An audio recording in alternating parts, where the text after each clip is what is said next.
সম্মানিত দর্শক শ্রোতা মণ্ডলী, বাংলাদেশের দ্বিতীয় সাতক্ষীরা খ্যাত বগুড়া জেলা সম্মানিত সংগ্রামী জননেতা জেলা আমির মোহতারাম মাওলানা অধ্যক্ষ আব্দুল হক সাহেবের জ্বালাময়ী অগ্নিঝরা বক্তব্য আপনারা সবাই শ্রবণ করুন এবং বাস্তব জীবনে আমল করুন। অনুষ্ঠানটি রুলাম যুক্তিবাদীর বাসভবনে গত 23শে এপ্রিল অনুষ্ঠিত হয়। প্রথম কাতারের 11 জনকে আল্লাহ তারা তাদের শাহাদাত কবুল করুন। এই জালিম সরকার ফাঁসির কাস্টে ঝুলিয়েছে, জেলখানায় না খেয়ে বিনা চিকিৎসায় তাদেরকে হত্যা করেছে। কাজেই এত বড় আমরা স্যাক্রিফাইস করেছি, কাজেই আমাদেরকে এগিয়ে আসতে হবে। আমার ভাইরা আসুন, আমরা এই বাংলাদেশটাকে কোরআনের আলোকে সাজাই। আমার ওই নন্দীগ্রাম দুপচাচিয়া আদমদিগির নবীন আবু তাহের এই এলাকায় কি ওই এলাকার আত্মীয় স্বজন নাই?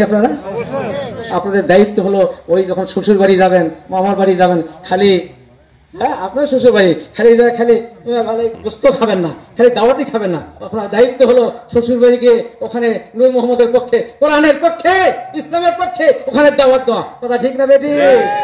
আমার ভাইরা, কাজে আমাদের এই এলাকার আমাদের মুরব্বী আছেন, বিশিষ্ট আলেম দ্বীন, তিনবারের সফল চেয়ারম্যান। আচ্ছা, অনেকেই করে যে বয়স বেশি। আচ্ছা, আমাদের প্রধান উপদেষ্টা ডক্টর ইউনূসের বয়স কত জানেন? 84 বছর বয়স। তো এই কেউ কি কয় না এই বুড়া পারবি না, তাই কি কয় নাকি কেউ? 84 বছর বয়স হইলো, এটা টেংনা মানুষের পায় না।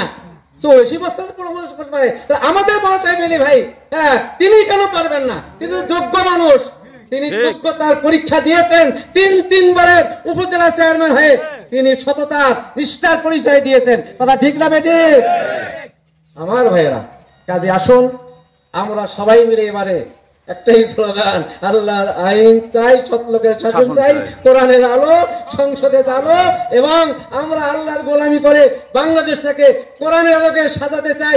এই জন্য জান প্রাণ দিয়ে কাজ করে ইনশাআল্লাহ কবুল করুন। আর কথা নয়, সামনের দিকে কাজ করতে হবে। এই ভাটরা ইউনিয়নের সংগঠন কিন্তু খুব মজবুত কি নয়। আমার কাছে একমত হলেন তো? আমি শেখ কই গেলেন? একলা মুরগি যা আছে, আমি শেখ নাই, পিছিয়ে আছে একলা মুরগি যা। উনি মাঝে মাঝে খুব হাহুচাস করেন, মাঝে আসি তো যে আসলে ওই যে 15 বছরের লোকজন যে ভয়টা খাইছে, এই ভয় এখনো দূর হচ্ছে না।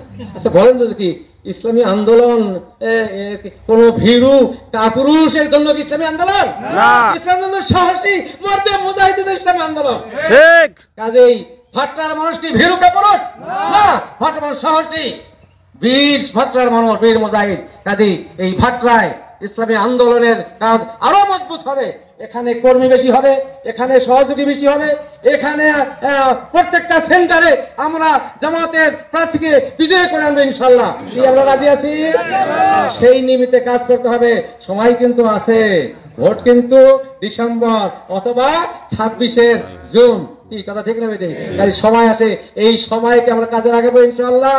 আর এই ইউনিয়নকে মজবুত করবো। আর এক ইউনিয়ন বড়ই ইউনিয়ন আমির আছেন ভাই, এই ভাই পুরান আমার অনেক এক সময় পুরোইল অনেক মজবুত কাজ ছিল, এখন তো ঢিল মেরে গেছে।